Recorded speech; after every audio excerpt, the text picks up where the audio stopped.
오늘 또 은혜로운 찬양으로 하나님께 영광을 돌림을 인하여 감사드립니다. 우리 다 함께 하나님의 성경 말씀 봉독합니다. 창세기 12장 1절 2절에 있는 말씀을 우리 같이 봉독합니다. 시작합니다. 여호와께서 아브라함에게 이르시되 너는 너의 고향과 친척과 아버지의 집을 떠나 내가 네게 보여줄 땅으로 가라.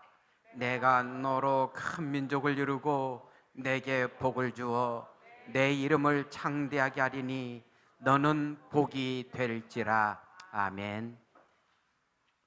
저는 오늘 이 말씀을 본문으로 삼아서 아브라함 그는 왜 믿음의 조상인가라는 제목으로 이 시간을 같이 나누기를 원합니다. 말씀에 들어가기 앞서서 한 사람을 소개합니다. 이름은 임웅균이라는 분인데 성악가이고 대학교 교수인데요, 한국예술종합학교 음악원 교수인데 이 사람은 연대 성악가를 수석 입학했다라고 전해지고 있습니다. 이 사람의 간증입니다. 대학 4학년, 사업에 실패한 우리 가정의 상황은 말이 아니었다. 나는 학비 마련을 위해 이리저리 뛰어다니다 성악을 전공한 학생으로서 차마 내리기 어려운 결정을 하고야 말았다. 충무로의 한 음식점에서 노래를 부르는 일이었다. 학비와 생활비, 어머니의 입원비까지 감당하려면 그 방법밖에 없었기 때문이다. 그때 나는 돈을 아끼기 위해 무조건 줄임배를 채우려고 펌프물을 마셔뒀다. 문제는 그 다음이었다. 펌프물의 수질이 좋지 않아서인지 나는 유사 장티푸스에 걸려 치명적인 열병을 앓으며 병원에 입원했다. 제 병이 낫지도 않았지만 하루하루 늘어나는 입원비에 대한 두려움으로 집 안에 있던 백과사전을 팔아 입원비를 충당하고 퇴원해버렸다. 하지만 다시 재발한 고열로 입원을 하게 되었고 나는 원묵과 직원만 보며 화장실로 도망다니는 버릇이 생길 정도로 입원비에 대해 걱정을 지울 수 없었다. 더 큰 문제는 내 열병이 도저히 나을 기미를 보이지 않는다는 것이었다.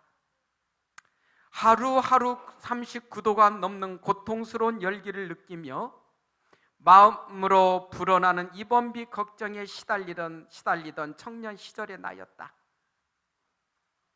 그때 나는 그동안 도망만 다니던 한 존재 하나님을 그 어느 때보다도 강하게 느꼈다. 그동안 그분은 나를 계속 주시하며 내가 최대로 낮아진 모습으로 무릎 꿇고 돌아오기만을 기다렸던 것이다. 나는 단순한 한마디 말로 그분에게 중얼거렸다.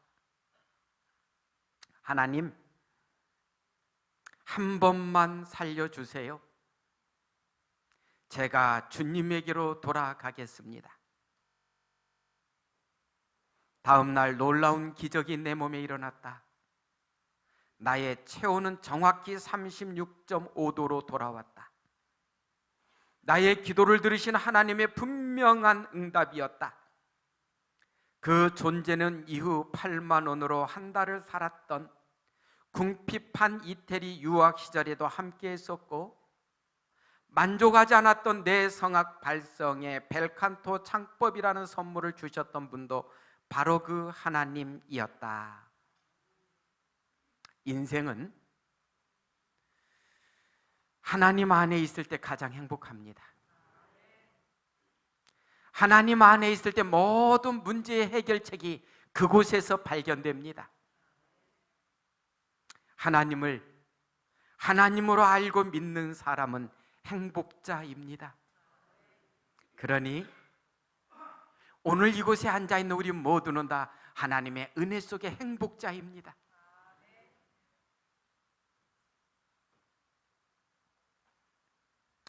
그런 삶을 산 믿음의 조상 아브라함에게 갑니다. 오늘 하나님께서는 아브라함을 부르시면서 이렇게 말씀합니다. 너는 너의 고향과 친척과 아버지의 집을 떠나 내가 너에게 보여줄 땅으로 가라. 내가 너로 큰 민족을 이루고 내게 복을 주어 내 이름을 창대하게 하리니 너는 복이 될지라. 부르심에 순종한다는 게 생각만큼 쉽지 않습니다. 정말 쉽지 않습니다. 그러나 그 부르심에 믿음으로 따라가는 사람들은 하나님께서 약속하신 복을 자기 걸로 만듭니다. 우리 아브라함을 좀 더 인적 사항으로 들어가 보겠습니다. 그의 이름의 본명은 뭡니까? 아브람입니다. 뜻은 높으신 아버지라는 뜻입니다. 이 아브라함은 누가 지어주신 이름입니까? 하나님께서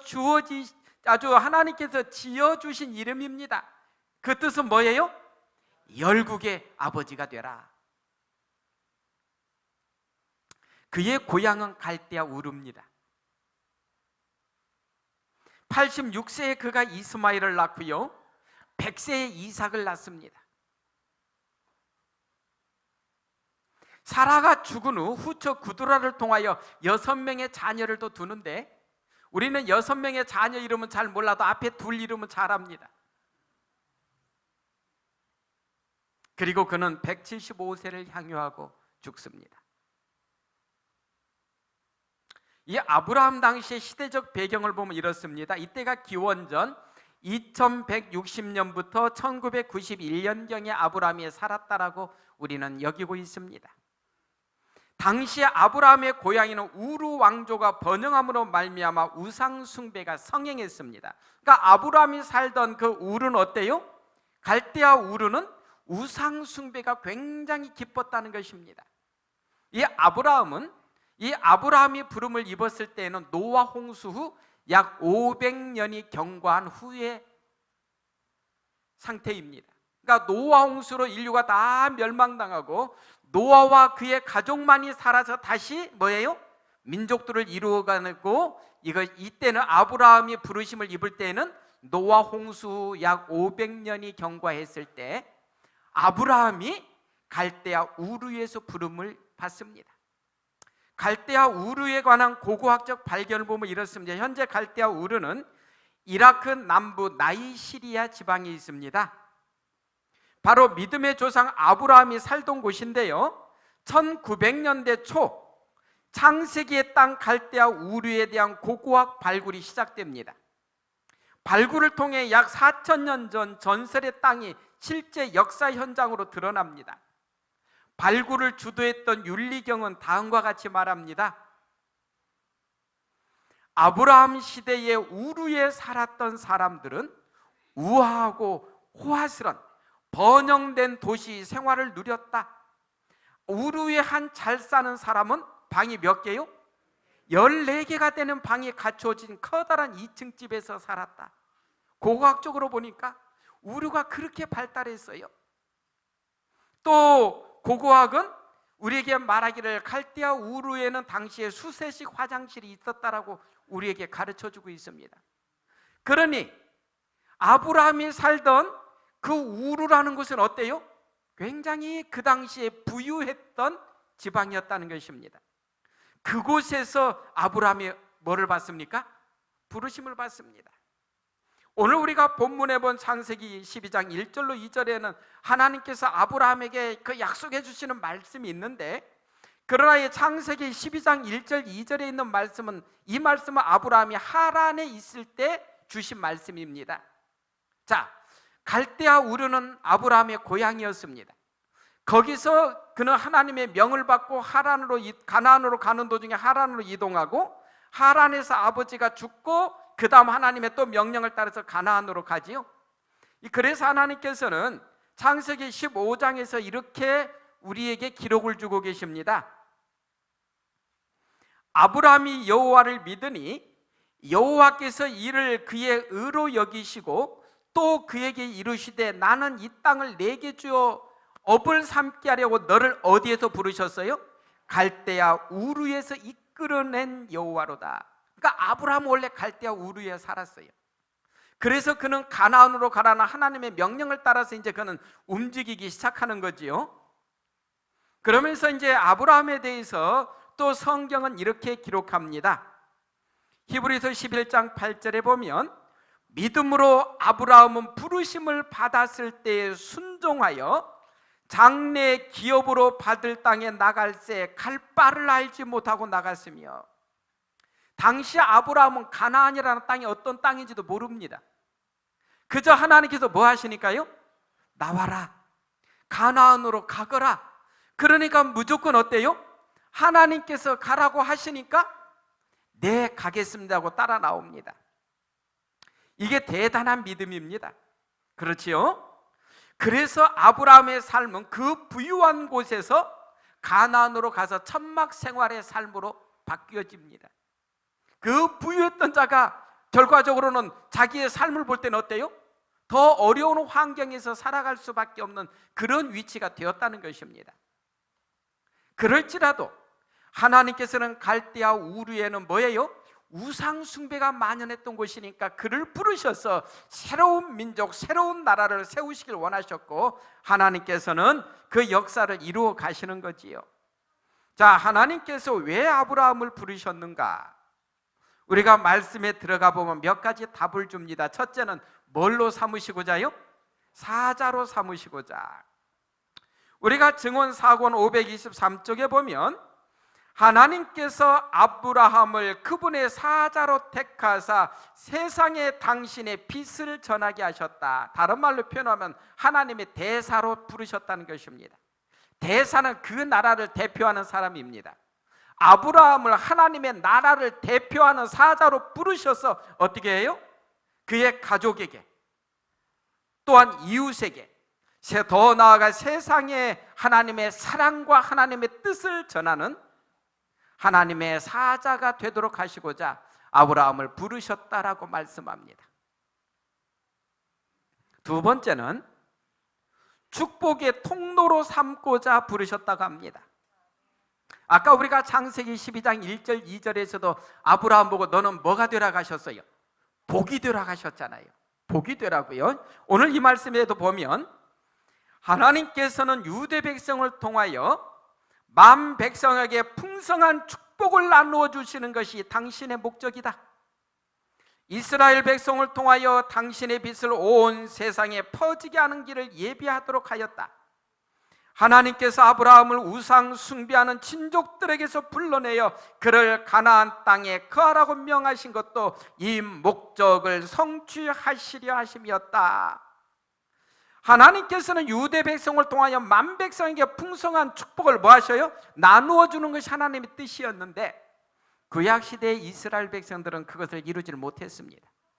오히려 자기들을 통해서 하나님이 어떠한 분이신가를 드러내고 나타냈어야 되는데 오히려 민족 이기주의에 빠졌지요. 그래서 오히려 하나님께 영광보다는 더 많은 어려움을 주는 그런 위치가 되고 말았습니다. 그러나 하나님께서 아브라함을 부르셨을 때는 어때요? 아브라함과 그의 후손들을 통하여 온 세계에 축복을 주시도록 하시기 위해서 하나님께서는 아브라함을 부르셨다는 사실입니다. 오늘 하나님께서 우리를 부르셨습니다. 오늘 우리는 또 어떠한 사람이 되어야 돼요? 우리는 축복의 통로가 되어야 된다는 사실입니다. 나로 인해서, 내가 만나는 사람이 나로 인해서 축복을 받는 그러한 위치가 되어야 된다는 사실입니다. 어떻습니까? 스스로를 한번 이렇게 생각해 보니까 오늘 나의 삶은 나로 인해서 우리 가족들에게 복이 되고 있는가? 오늘 나로 인해서 나를 만나는 사람들이 복을 받고 있는가? 생각하라는 말씀입니다. 하나님께서 오늘 우리를 부르신 이유도 우리가 복이 되도록 하시기 위해서, 나만이 복을 받는 것이 아니라 나를 만나는 사람에게 복을 주시고자 오늘 우리를 부르셨다는 사실입니다. 나로 인해서 나의 주변에 있는 모든 만나는 사람들이 복을 받도록 하시고자 부르신 하나님의 뜻이 오늘 우리를 통해서 더 많이 이루어지기를 기원합니다. 세 번째는 교사로 삼으시고자 부르셨다라고 말씀합니다. 하나님께서 아브라함을 부르셔서 하나님의 말씀을 가르치는 교사가 되게 하시고 그를 택하사 큰 나라의 조상이 되게 하신 바, 그것은 아브라함이 그 자녀들과 그 권속들을 하나님의 율법의 원칙으로 가르쳐 인도할 줄을 아신 까닭이었다. 아브라함의 가르침을 유력하게 한 것은 그가 몸소 실행한 생활의 가마이었다. 오늘 우리는 이 말씀에서 하나님께서 아브라함을 부르신 또 다른 몇 가지 목적을 보게 됩니다. 첫째는 뭐예요? 하나님의 말씀을 가르치는 교사가 되기를 원하셨다는 것입니다. 그래서 우리는 우리가 만나는 사람에게 하나님의 말씀을 전할 수 있어야 됩니다. 너무 어렵게 생각하시면 안 됩니다. 내가 만나 하나님에 대해서 간증하시면 됩니다. 말씀을 제대로 가르칠 그게 만약에 안 되시는 분들은 간증하면 됩니다. 우리 전번에 사경회 때 서승봉 목사님 간증이 얼마나 감동이 됩니까? 그래요, 안 그래요? 내가 만난 하나님, 내가 하나님을 믿음으로 해서 받은 은혜를 간증하면 되는 것입니다. 내가 예수님 믿었더니 이래. 그러한 간증이 중요한 것입니다. 그 다음에 이 말씀해 보니까 그 자녀들과 권속들을 하나님의 율법의 원칙으로 가르치게 하시고자 하나님께서 아브라함을 부르셨다라고 말씀합니다.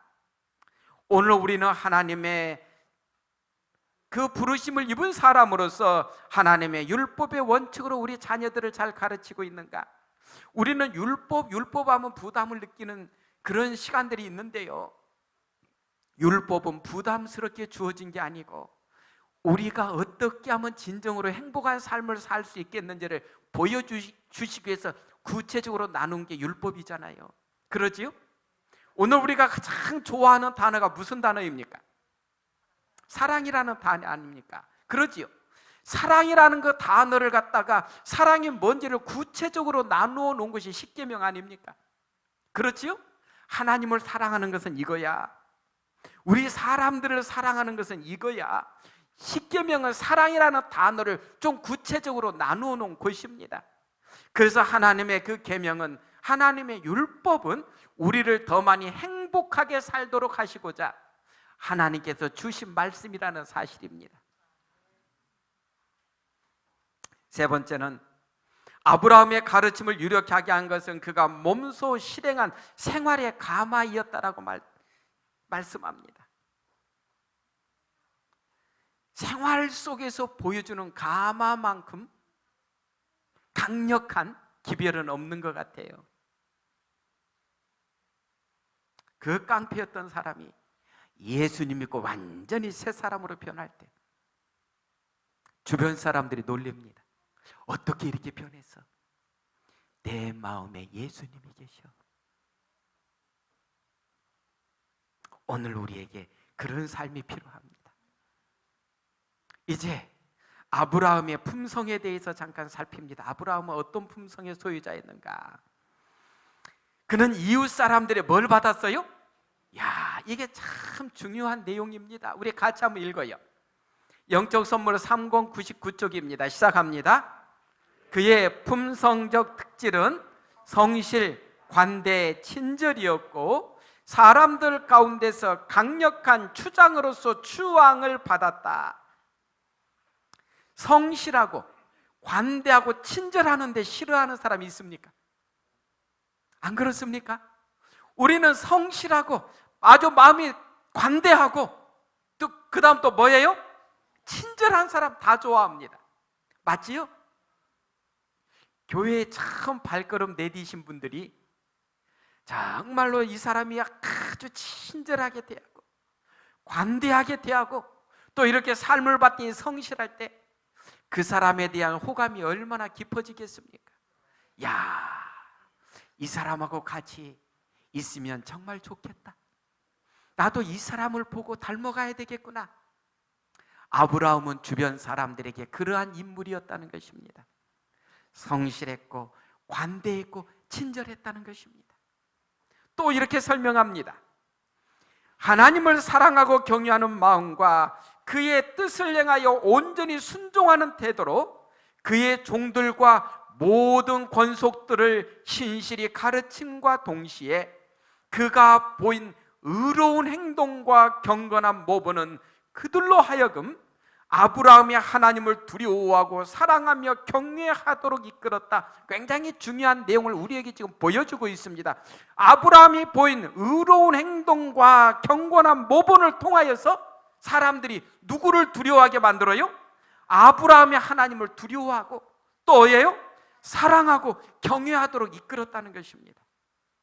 그러니까 아브라함의 삶의 의로운 행동과 경건한 모범, 이게 오늘날 우리에게 필요한 것 같습니다.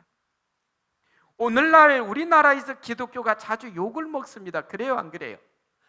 어떤 분은 목사라는 이름으로서 하면 안 될 행동을 막 하고 그래가지고 아주 그냥 그러고, 어떤 분들은 교인의 이름으로서 또 너무 그냥 하면 안 될 행동을 해가지고 얼마나 하나님께 욕을 돌리고.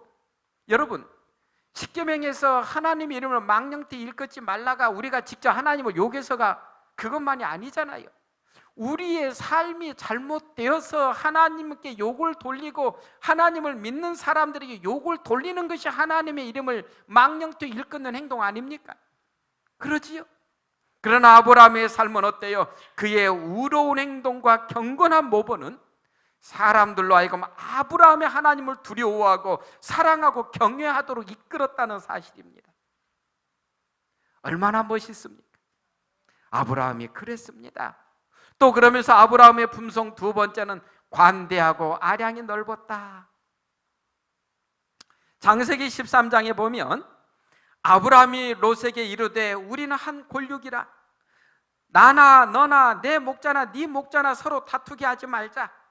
내 앞에 온 땅이 있지 아니하냐. 나를 떠나라. 네가 좌하면 나는 우하고 네가 우하면 나는 좌하리라.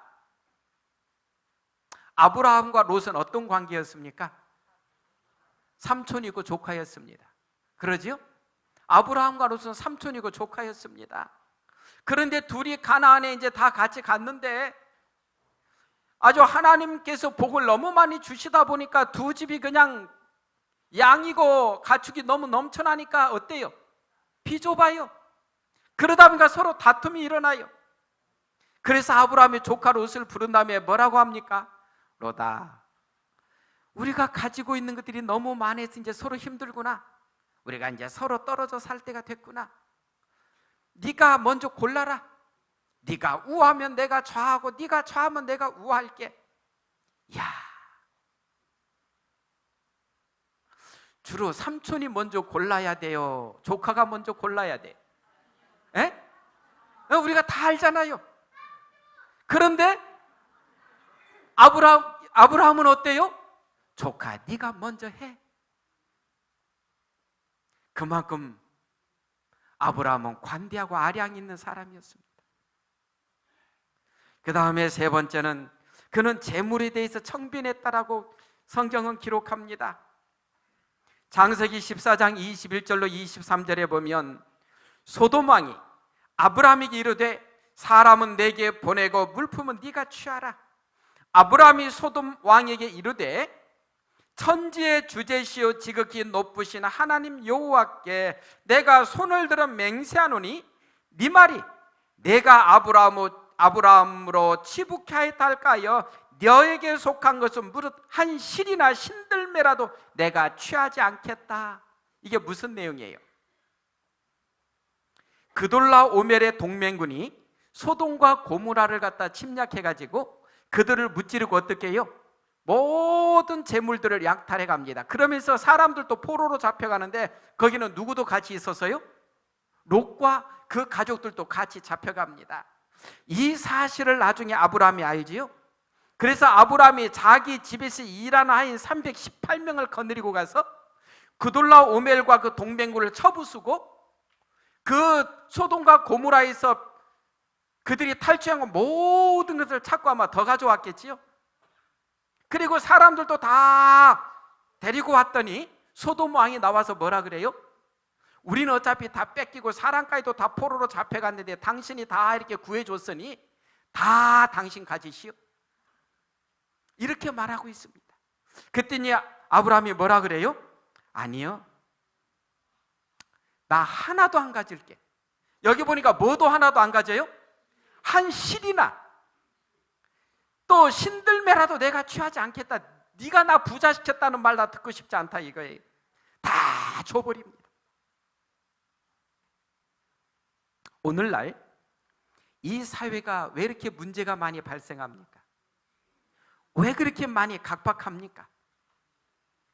그 이유는 왜 그래요? 다 돈과 관련된 것입니다. 거의 모든 범죄에 들어가 보면 다 돈이 연관되어 있습니다. 그래요, 안 그래요? 돈 때문에 그렇습니다. 돈에 대한 욕심이 우리 사회를 이렇게 멍들게 합니다. 그러나 아브라함은 어땠어요? 돈에 대해서도 청빈했다는 것입니다. 하나님께서 주시는 걸로 족하니 나는 그런 것 갖지 않겠노라. 오늘 우리가 그런 마음이 중요한 것 같습니다. 나에게 주시는, 하나님께서 주시는 은혜이면 족하니 나는 그걸로 만족하겠다고. 우리 다 그런 마음 있죠? 그렇습니까? 그런 분들은 절대 누구 사기치지 않습니다. 절대 남에게 피해 주지 않습니다. 오늘 우리에게 바로 아브라함이 돈에 대해서 가졌던, 재물에 대해서 가졌던 그러한 청빈함이 우리에게 필요한 때입니다. 그러면 아브라함의 신앙은 어땠는가? 한번 들어가 봅시다. 얼마나 이 사람이 어떠한 신앙의 사람이었기에 그렇게 하나님에게 복을 받았는가? 그는 하나님의 벗이라는 칭호를 받습니다. 벗이라는 뜻은 뭐예요? 친구다는 거예요. 여호와께서 가라사대 나의 하려는 것을 아브라함에게 숨기겠느냐? 아브라함에게 이렇게까지 하나님께서 배려하셔요. 그 다음 또 야고보서에 보면 아브라함이 하나님을 믿으니 이것을 의로 여기셨다는 말씀이 응하였고 그는 하나님의 벗이라 칭함을 받았다. 대단합니다. 하나님께서 친구라고 여기실 만큼 아브라함은 하나님과 가까웠습니다. 또 이렇게 설명합니다. 성경은 손님 접대를 하나의 의무로 명하셨을 뿐 아니라 성경 속에는 이 은혜와 그것이 가져다주는 축복의 아름다운 신뢰를 많이 들고 있다. 그 가운데 가장 대표적인 것은 아브라함의 경험이다. 그는 하늘 천사들을 섬겼을 뿐만 아니라 그들의 자랑스러운 사령관이요 그의 창조주요 구속자요 왕이신 그분을 섬겼다. 하늘 회의의 결과가 아브라함에게 공개되었고 그는 하나님의 벗이라는 칭호를 받게 되었다. 아브라함이 얼마나, 하나님께서 아브라함이 얼마나 좋으셨던지, 너는 누구라고요? 내 친구야. 내 친구야. 우리에게 있어서 친구라는 말보다 더 가까운 단어가 어디 있습니까? 가족이 아닌 상황에서 친구라는 단어보다 더 좋은 단어가 어디 있습니까? 그러지요? 안 그렇습니까? 그 단어가 얼마나 좋던지 비슷한 단어, 친구하고 비슷한 단어가 뭐예요? 동무요, 동무. 요즘 우리는 동무라는 단어를 쓰지를 못해요.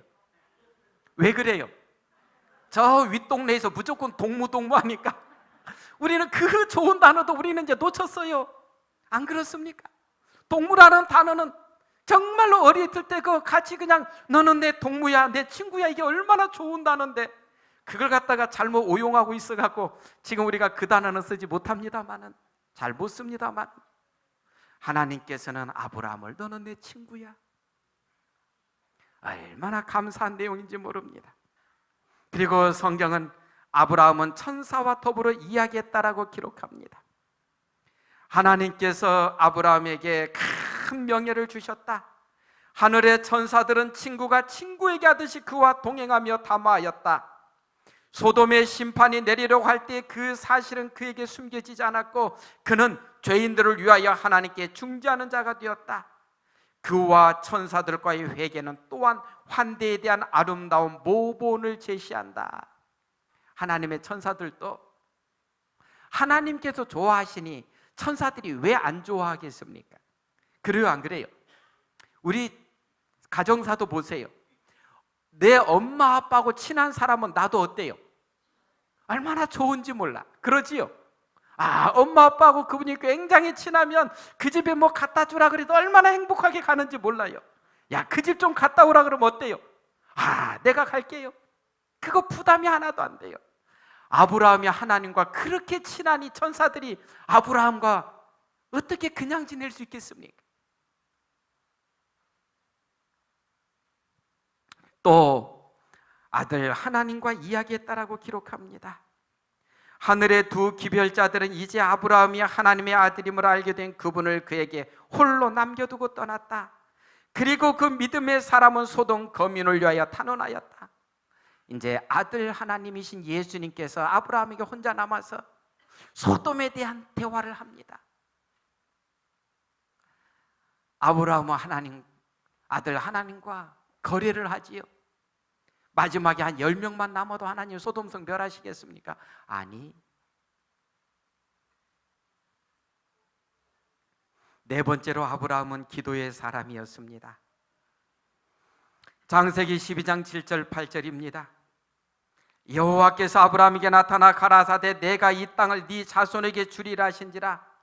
그가 자기에게 나타나신 여호와를 위하여 그곳에 단을 쌓고 거기서 베델 동편 산으로 옮겨 장막을 치니 서는 베델이요 동원하이라. 그가 그곳에서 여호와를 위하여 단을 쌓고 여호와의 이름을 부르더니, 아브라함은 가는 곳마다 하나님 앞에 단을 쌓기를 좋아했습니다. 항상 어느 곳에서나 하나님을 찾고 경배드리기를 기뻐했습니다. 아브라함에 대해서 좀 더 자세하게 기록된 내용을 봅니다. 교회증언 7권 44쪽입니다.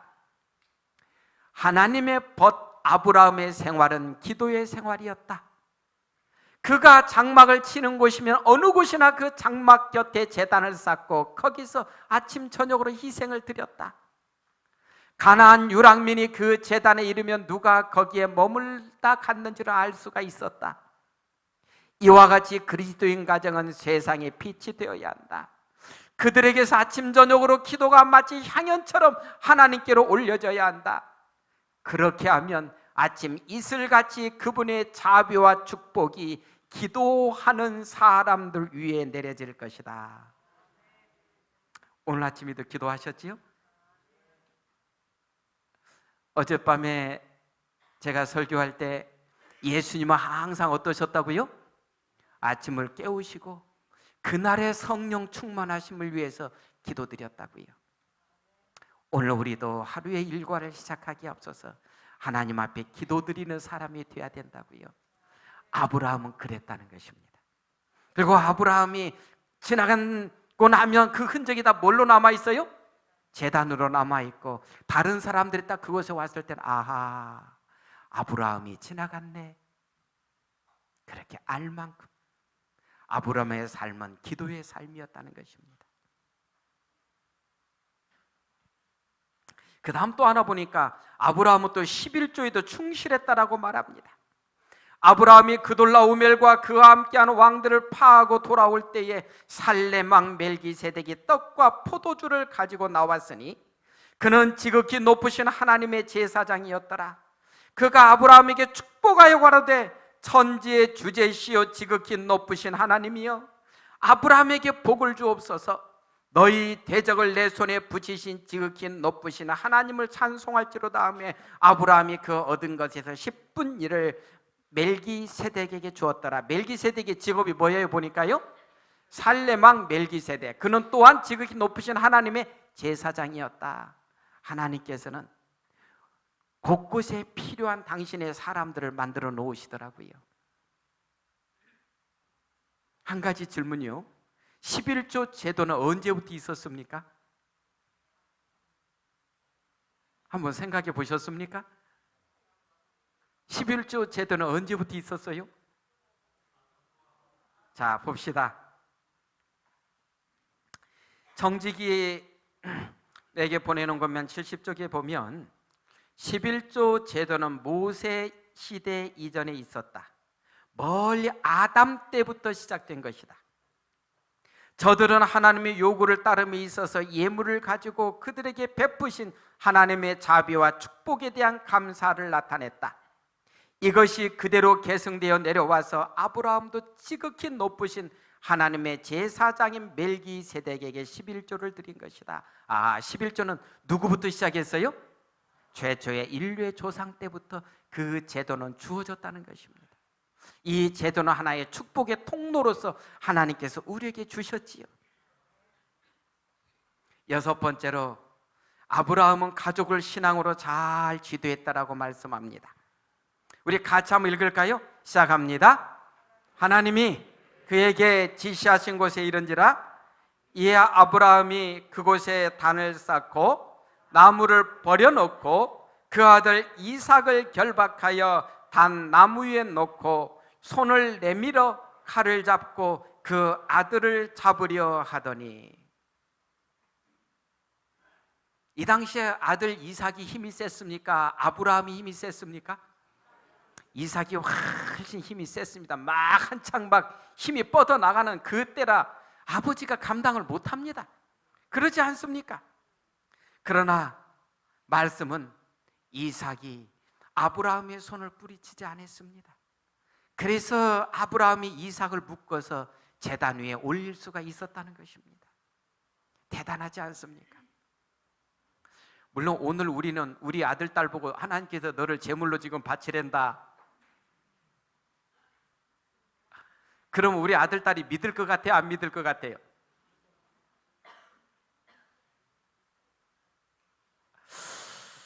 아마 우리는 아브라함만큼 우리의 삶이, 우리의 신앙이 자녀들에게 강한 인상을 아마 심어주지 못했을 것입니다. 아마 그 말 했다가는 자식들이 뭐라 그럴 것 같아요? 예, 그 다음은 알아서 우리가 다 알잖아요.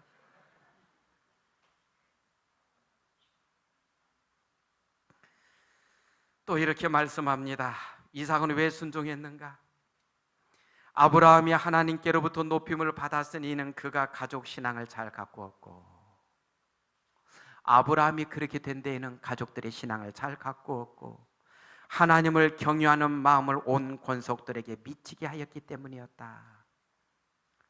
우리가 이러한 아빠가 되어야 되는데요, 안 그렇습니까?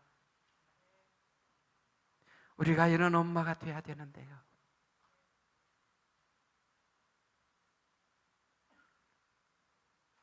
이러한 아브라함도 뭐 한 게 있어요?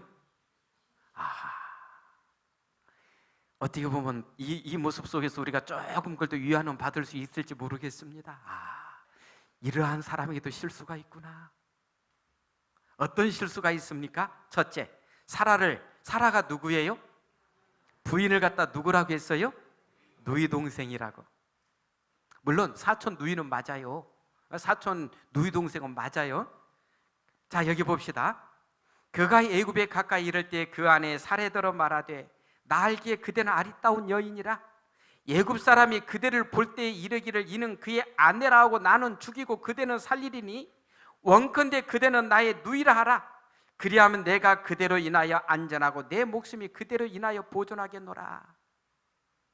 너무 이쁜 여자하고 살아도 힘들 때가 있나 봐요.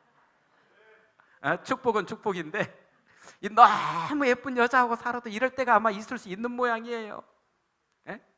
그러지요? 그래서 이제 그랬는데 이 사례도 대단해. 그러면 죽어도 안 된다고 해야 되는데 그러면 내가 뭐 그렇게 해보지 그랬던 모양이야. 그러지요? 그런데 이렇게 한 것이 결국은 어때요? 염려가 현실로 나타납니다.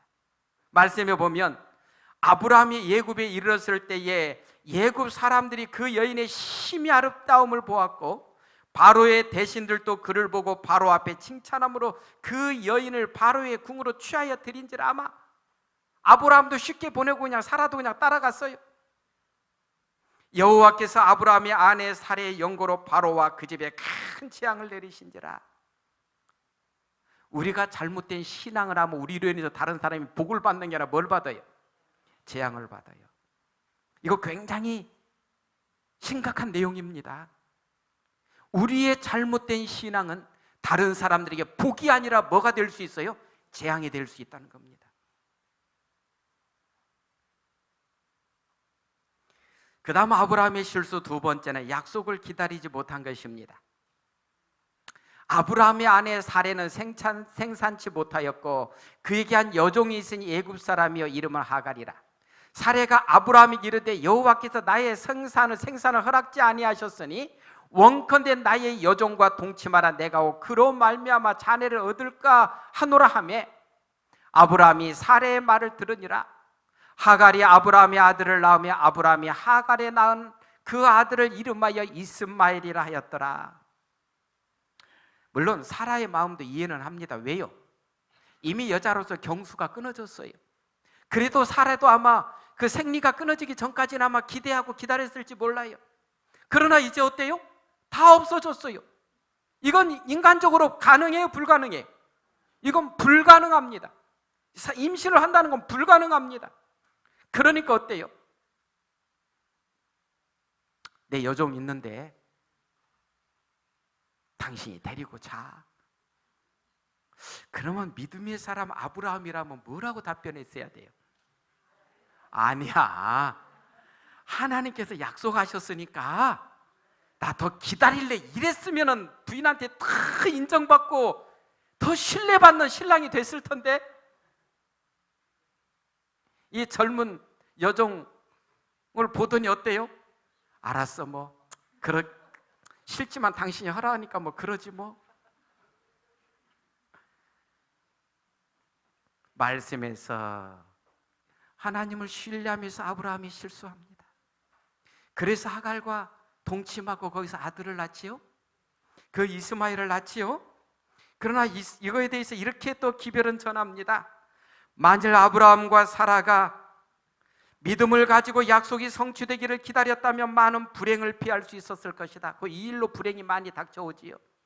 사라의 말을 듣고 하갈을 그의 아내로 취함으로써 아브라함은 하나님의 무한한 능력을 믿는 믿음의 시험을 견디지 못하였고 그 결과로 사라와 그 자신에게 많은 불행이 닥쳤다. 천사들은 하나님의 능력을 믿지 않는 것에 대하여 아브라함을 책망하였다. 결국은 그 당시만 집안만 풍비박산다고 난리 난 게 아니고 오늘날까지도 세상이 이 일 때문에 시끄럽습니다. 여러분, 오늘날 이스라엘은 아브라함의 아들 이삭의 후예들 아닙니까? 이삭의 아들 야곱의 후예들이 완전히 오늘날 이스라엘이라면 오늘 이스라엘과 가장 전투를 많이 하는 나라들이 어느 나라예요? 옆에 있는 아랍 민족 아닙니까? 아랍 민족들은 또 이스마엘의 후예 아닙니까? 아브라함의 두 아들의 후손들이 지금도 머리 터져라고 싸웁니다. 아브라함이 나중에 이 사실을 알면 얼마나 후회하겠습니까? 내 후손들이 그들끼리 이렇게 지금도 싸워. 하나님께서 아브라함에게 이삭을 드리라는 시험을 주신 이유는 왜 그러는가?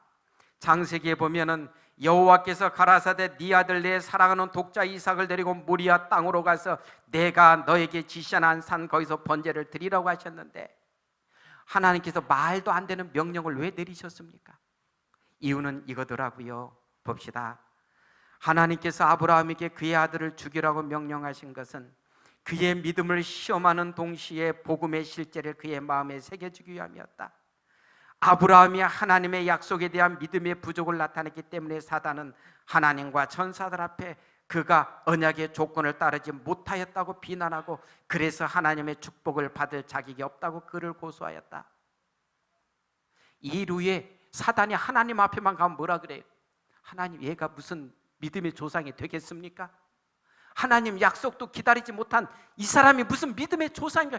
계속 하나님 앞에만 갔다 오면 누구 비난해요? 아브라함 비난하니 하나님도 얼마나 힘듭니까? 그래서 그 밑에 볼까요?